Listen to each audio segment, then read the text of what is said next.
Hey everybody, this is the Rundown Mariners Daily Podcast show.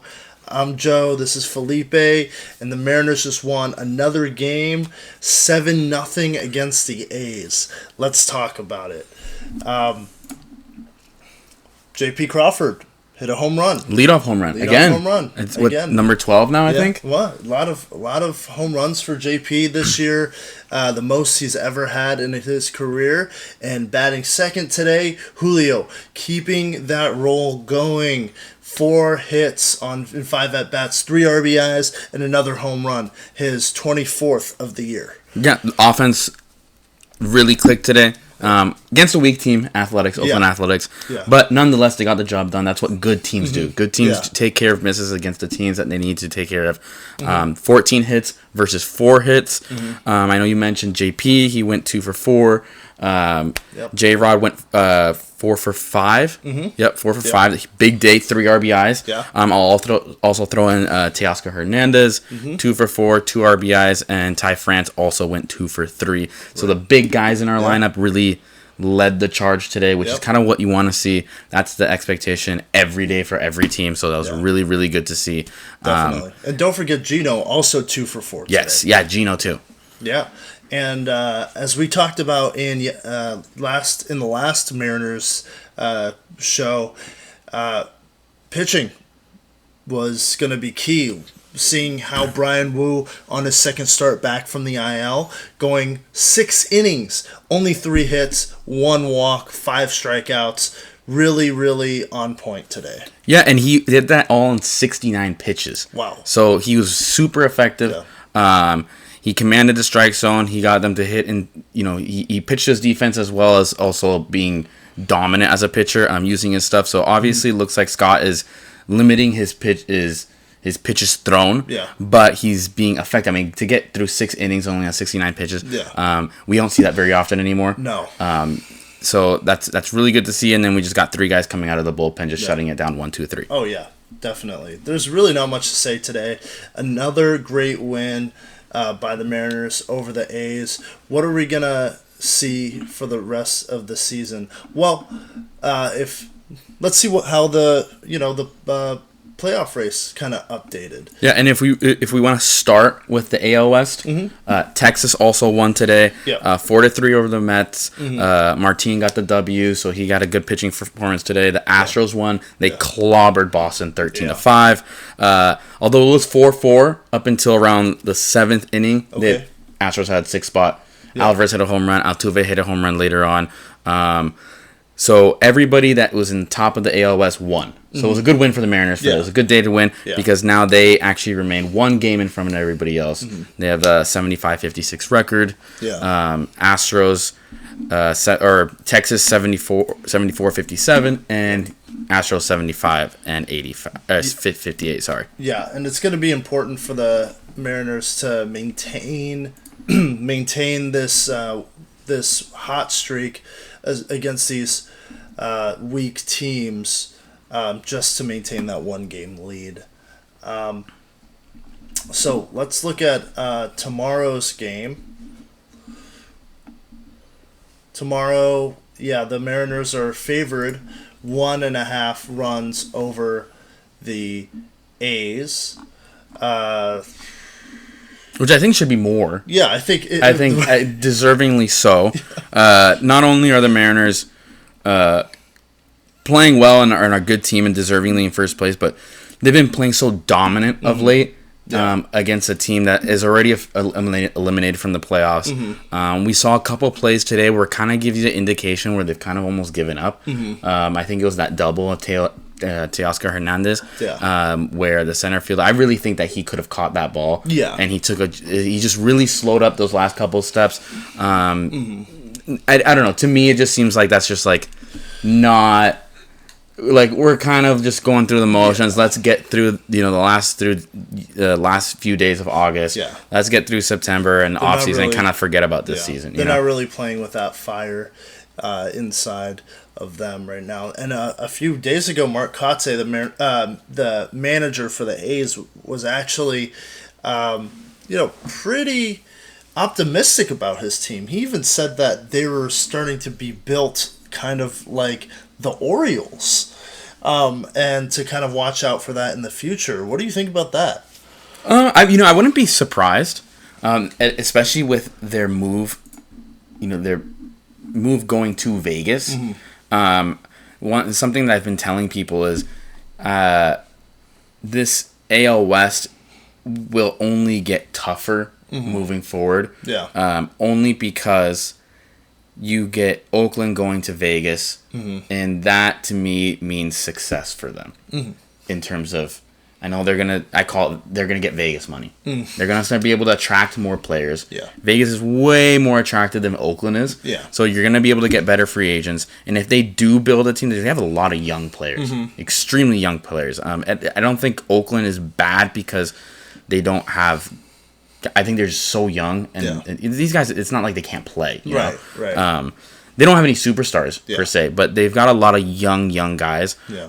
And I wouldn't be surprised if we see in a couple of years that they're actually kind of good. Yeah. And if as long as they model that how Baltimore has risen up and they have that young core and they pick the right guys, I wouldn't be surprised if that's not out of the picture for them to be good. Yeah. Not yet. I wouldn't. That's really far out. I would say maybe 2 or 3 years, but wouldn't be surprised. But Mariners right now, they really control their own destiny. So yeah, and to mention a player on the A's, one of your favorites, Jordan Diaz, went 1 for 2 with a walk. Not a bad day for him. He looks pretty promising, especially after his off-season performance in the WBC for your national team, Colombia. Que viva Colombia. Yeah. He's young. He just turned 23. So he's interesting. He hasn't been killing it. He's not putting up flashing numbers like a young guy like Julio Rodriguez or like Ronald Acuna Jr. or someone like that. But sometimes these guys take a little bit to develop, especially when they're young. Yeah. I can see him becoming somewhat of a star, one of those kind of role player stars. One comes to mind, Kyle Seager. Yeah. Right. To us, he is in the Pacific Northwest is such a star, such a household name. Yeah. But outside of Seattle, he's kind of baseball fans know who he is. Yeah. But outside of that, he's not a big name guy like a Trout or an Ohtani or Bryce Harper. Right. But he's putting him, and I can see Diaz really becoming maybe a guy like that for Oakland. Right. Absolutely.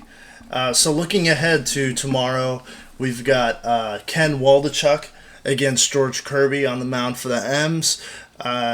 Sports makers are putting the Mariners to win this game at a 70% chance. What do you think? Yeah, I mean, that's about right. I would almost put it at 80. Okay. Kirby's top, I think he's in top 5 still of quality starts in the MLB. So you can assume that he's going to give you a strong 6, 7, maybe 8 innings. And I wouldn't, maybe even 9. Yeah. Just because of who they're playing. Yeah. Right? If he's going to be that, he's really going to have his stuff. He's going to command the strike zone.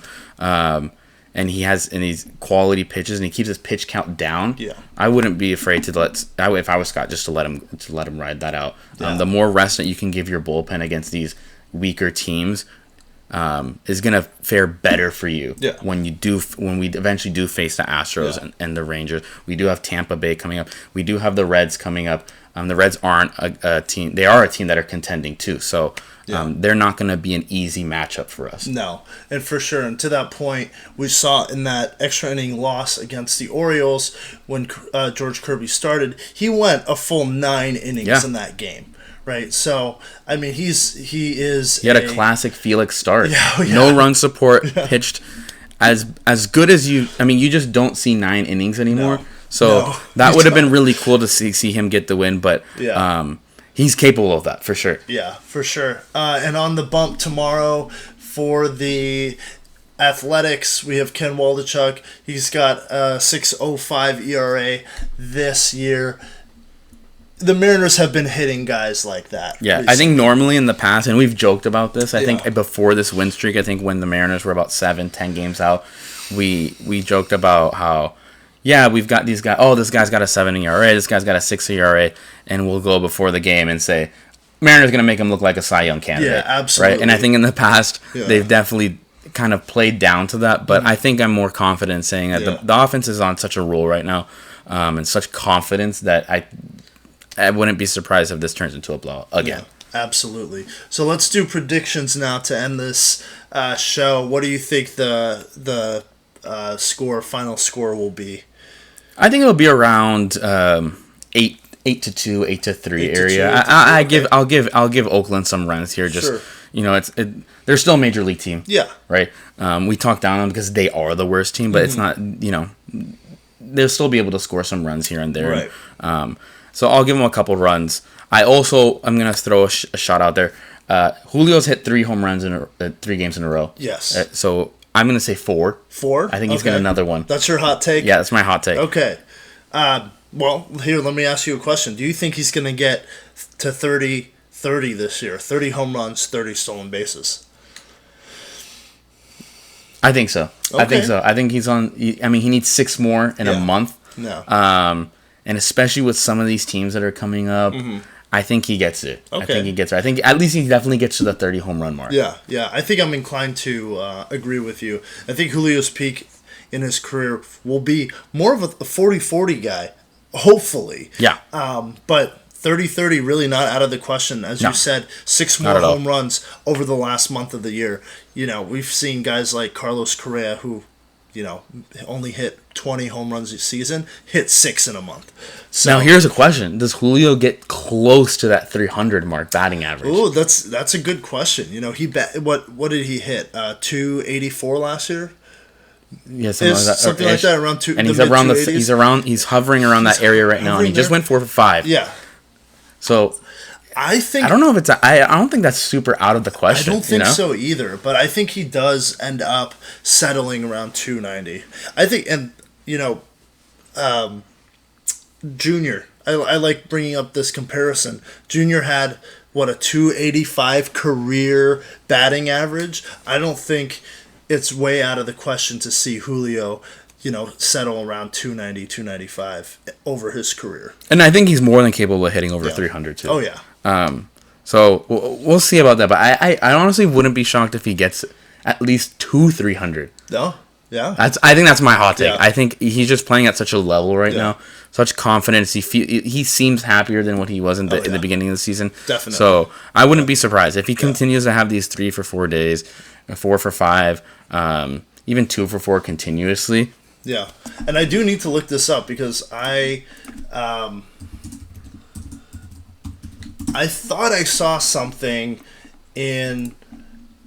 on social media about the hits leaders this year, and I thought I saw, where is it?